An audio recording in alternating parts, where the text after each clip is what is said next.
pagi, Assalamualaikum warahmatullahi wabarakatuh. Pada video kali ini saya akan membahas masih terkait dengan protokol dan model komunikasi data. Pada video ini saya akan menyampaikan tentang protokol suite. Ini adalah video kedua untuk materi protokol dan model komunikasi data. Mari kita simak slide dan video saya. Baik, teman-teman sekalian, minggu kemarin ya, pertemuan atau video sebelumnya saya sudah menyampaikan tentang pengantar apa, bagaimana, dan untuk apa protokol komunikasi data itu diciptakan. Tentu teman-teman sekalian ya, adik-adik mahasiswa coba untuk mengingat kembali dan coba untuk menghubungkan dengan bagaimana implementasinya di dalam komunikasi data di jaringan komputer. Nah, pertemuan ini saya akan membahas tentang protokol suite ya, di mana seperti yang sudah saya sampaikan bahwa protokol memiliki peran penting di dalam meregulasi ya, di dalam mengatur tata cara komunikasi data yang terjadi sehingga satu dengan yang lainnya memahami dan memiliki aturan-aturan tertentu yang telah ditetapkan di dalam protokol itu sendiri. Nah, kalau kita melihat ya, protokol itu memiliki peran penting di dalam komunikasi data. Seperti yang saya katakan, dia akan mengatur semuanya. Tentu ada beberapa poin penting yang harus kita pahami terkait dengan protokol ini. Nah, protokol harus bisa bekerja ya untuk bisa berkomunikasi dengan protokol yang lain. Tentu protokol ini menjadi salah satu fungsi yang tidak bisa saya katakan berdiri sendiri. Tentu protokol satu dan protokol yang lainnya harus bisa berkomunikasi. Sehingga bahasa sederhananya seperti ini. Protokol suite itu adalah set of rules ya. Beberapa rules, aturan yang bekerja secara bersama-sama untuk dapat memungkinkan terjadinya komunikasi data atau menyelesaikan satu permasalahan komunikasi data. Begitu. Kita bisa melihat protokol ini dari dua aspek ya. Yang pertama kita bisa lihat itu di high layers, artinya protokol-protokol yang bekerja pada layer aplikasi ya, layer 7 sampai kepada layer presentasi ya. Kemudian untuk low layer itu akan fokus kepada protokol yang bagaimana nanti protokol-protokol ini akan mengatur terjadinya perpindahan data dari satu perangkat ke perangkat yang lainnya atau dari layer bawah ke layer yang ada di atasnya. Nah, itu yang bisa perlu untuk dipahami. Jadi sederhananya di dalam satu protokol suite atau protokol komunikasi itu harus ya use common language ya, menggunakan common language. Yang kedua harus bisa sama-sama untuk berkomunikasi atau satu protokol dengan protokol yang lainnya harus bisa terhubung melalui protokol suite yang sudah ditetapkan. Baik. Nah, kemudian teman-teman, kalau kita melihat evolusi dari protokol ini ya, ada beberapa protokol-protokol populer yang bisa kita temukan. Ya, kalau kita melihat dari diagram yang atau gambar yang ada di layar ya, teman-teman, untuk pendekatan atau model TCP/IP layer untuk layer aplikasi ada beberapa dan banyak protokol yang dapat kita gunakan sehingga untuk arsitektur dan platform-platform yang berbeda untuk tetap bisa saling berkomunikasi. Ya, contohnya yang paling populer sering kita lihat HTTP ya, DNS, DHCP, FTP dan padanannya pada arsitektur ataupun platform-platform yang lain. Sementara untuk TCP ya ada protokol TCP, ada protokol UDP, ya ada TPO, TP1 ya. Ini yang bisa dipadankan dengan protokol ini untuk layer transport. Pada layer internet ya ada beberapa protokol yang ada, khususnya adalah masalah IP ya, internet protokol, HMP ya, dan beberapa protokol routing nantinya ada di sana. Dan untuk network access pada layer physical ini biasanya ada protokol Ethernet ya, ARP dan WLAN. Nah, setiap protokol seperti yang saya katakan tadi, baik itu ke samping ya, baik itu ke samping atau ke atas, turun naik ya, atas bawah ya, atau samping kiri samping kanan, ini harus bisa saling komunikasi. Contoh ya, TCP dengan layer yang ada di atasnya ya, atau ya HTTP dengan arsitektur dan platform yang berbeda. Inilah manfaat dan tujuan dari dikembangkannya sebuah protokol, agar platform-platform yang berbeda bisa saling berkomunikasi, baik layer yang berbeda juga harus bisa saling komunikasi. Kemudian kalau kita melihat ya sebagai contoh pada TCP/IP protokol ya, TCP/IP protokol ini adalah protokol yang beroperasi pada layer aplikasi, transport, dan internet layer ya. Yang kedua yaitu akan mengilustrasikan fungsi, artinya application layer saat menggunakan protokol HTTP ini menandakan bahwa layanan yang diminta oleh transaksi atau komunikasi data adalah layanan web. Nah, ini akan memungkinkan platform apapun yang bisa menyediakan layanan web tersebut untuk diakses itu akan memberikan connectivity ya, atau membuka open komunikasi yang terjadi. Nah, ini menjadi sebagai salah satu contoh. Jadi pada saat sebuah klien ya, sebuah klien akan mengakses sebuah website ya yang ada di internet, dia akan menggunakan beberapa protokol yang ada. Ini bisa dilihat contohnya, artinya klien ini atau host ini akan menggunakan protokol HTTP ya. Untuk layer aplikasi akan menggunakan protokol TCP, untuk layer transport akan menggunakan protokol internet, protokol IP untuk layer internet, dan Ethernet untuk layer aksesnya.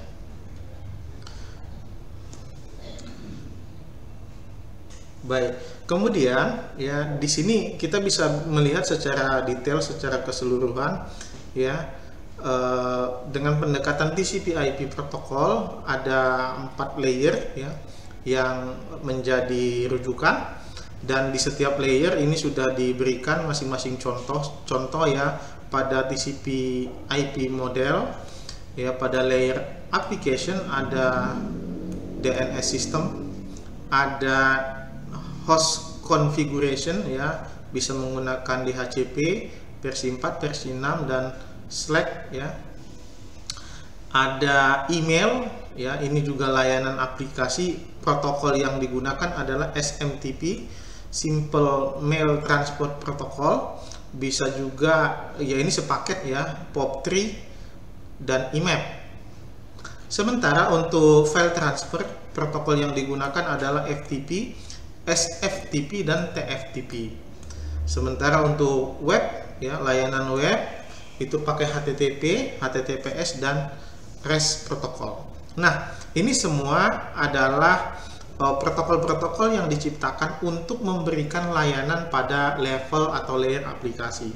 Tentu ya, kalau kita merujuk kepada TCP/IP model ya, akan ada ya seperti yang saya sampaikan tadi, setiap layer punya fungsi, setiap layer punya protokol-protokol yang bekerja Artinya fungsi itu akan menyesuaikan kepada protokol apa yang akan digunakan. Ya, sebagai contoh tadi seperti yang saya sampaikan di layer aplikasi, tentu banyak layanan yang diminta atau tentu banyak layanan yang digunakan. Contoh ya, kita menggunakan layanan web ya bisa pakai protokol HTTP, HTTPS. Kita gunakan email, artinya kita pakai protokol SMTP, POP3 dan IMAP. Dan mungkin untuk penamaan ya DNS ya kita pakai DNS protokol dan lain-lain. Tentu ya untuk layer-layer yang di bawahnya juga akan memiliki fungsi-fungsi yang berbeda-beda, tetapi poinnya adalah setiap layer, setiap protokol harus bisa berkomunikasi. Kita kembali ke slide ya. Nah, ini adalah model komunikasi data atau proses terjadinya komunikasi data di setiap layer ya, di setiap protokol. Contoh ya, ini akan mengakses ya sebuah web server ya. Sebuah web server akan diakses ya menggunakan web client. Artinya web client akan menggunakan browser ya. Di sini teman-teman bisa melihat ya ilustrasinya. Klien akan melakukan enkapsulasi webpack ya untuk merequest layanan yang ada di server. Nah, tentu ya dengan menggunakan model TCP/IP akan disetting protokol-protokol yang harus berkomunikasi pada setiap layernya. Dan di Ethernet ya, ini layer paling bawah, protokol Ethernetnya akan melakukan melakukan decoder ya, decoder untuk konversi data menjadi bit ya, untuk mengkonversi data menjadi bit sehingga yang dikirim melalui jaringan adalah sinyal ya untuk masuk kepada server ya, untuk masuk kepada server. Setelah sampai di server ya, bit-bit ini akan diencoder kembali dan dikirimkan ke setiap layer yang ada di atasnya ya. Kalau tadi ini adalah ke bawah proses komunikasinya, setelah sampai di server ya dia akan diencoder, di decoder ya, encoder decoder kembali dan dikirimkan kepada layer-layer yang di atasnya sesuai dengan protokolnya masing-masing. Baik, itu terkait dengan protokol switch. Nah, sekarang mari kita lihat ya organisasi yang menciptakan protokol-protokol itu. Tentu ya protokol-protokol ini diciptakan dari proses riset yang cukup panjang ya. Tentu banyak lembaga yang terlibat dan tentu banyak orang-orang atau peneliti yang terlibat untuk itu.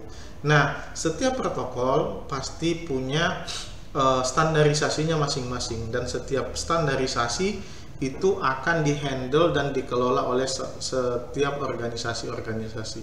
Tentu banyak ya, kalau dikatakan apakah ada organisasi yang mengelola ini ya, tentu banyak ya. Mari kita lihat satu persatu. Nah, ini adalah beberapa organisasi yang menciptakan, mengelola ya, maintain semua protokol. Ada IEEE ya, nanti kita lihat satu persatu. Ada IANA, ada ICANN, ada IETF dan TIA ya, dan itu. Ini adalah beberapa organisasi yang mengelola atau menciptakan beberapa protokol-protokol komunikasi data. Nah, sebagai contoh ya, untuk standar internet standar itu dikelola oleh Internet Society ya, yang diturunkan nanti organisasinya macam-macam nanti ya kepada Internet Architecture Board-nya.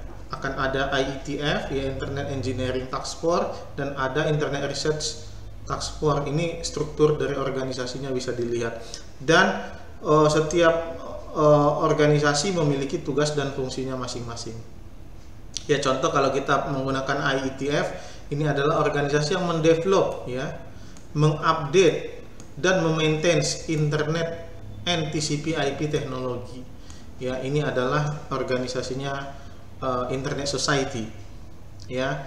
Sementara untuk Internet Research Task Force ini fokus kepada long term research, ya, melakukan research jangka panjang yang berhubungan dengan internet dan TCP/IP protokol.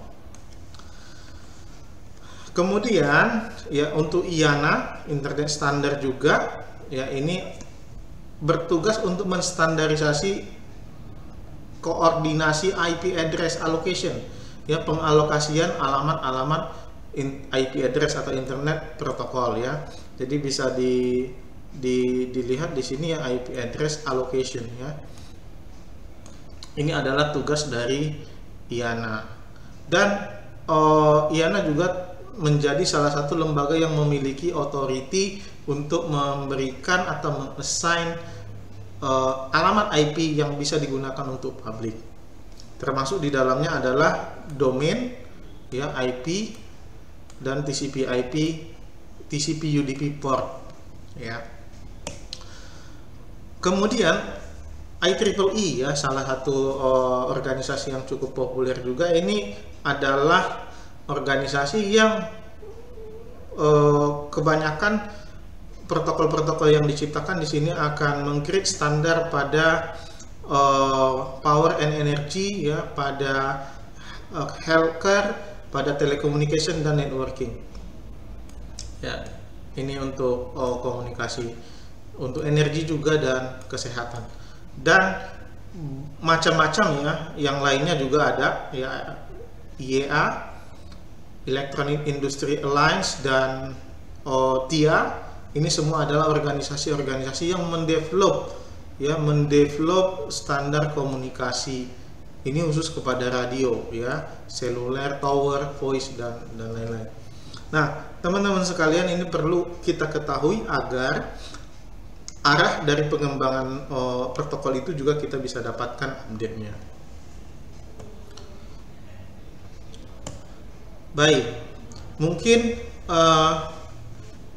itu saja, ya, yang bisa saya sampaikan terkait dengan protokol suite dan organisasi yang mengelola protokol-protokol ini. Mudah-mudahan adik-adik, teman-teman sekalian mendapatkan gambaran tentang bagaimana sebenarnya protokol itu diciptakan dan proses diciptakannya seperti apa, sehingga tentu riset yang dilakukan, penelitian yang dilakukan oleh semua pihak, baik itu organisasi yang terlibat ataupun peneliti-peneliti independen, itu menjadi sumbangan-sumbangan tersendiri untuk bisa menciptakan satu produk-produk protokol komunikasi. Tentunya akan menyesuaikan dengan kebutuhan industri, kebutuhan pasar, dan kebutuhan komunikasi manusia itu sendiri. Terima kasih. Selamat siang. Assalamualaikum warahmatullahi wabarakatuh.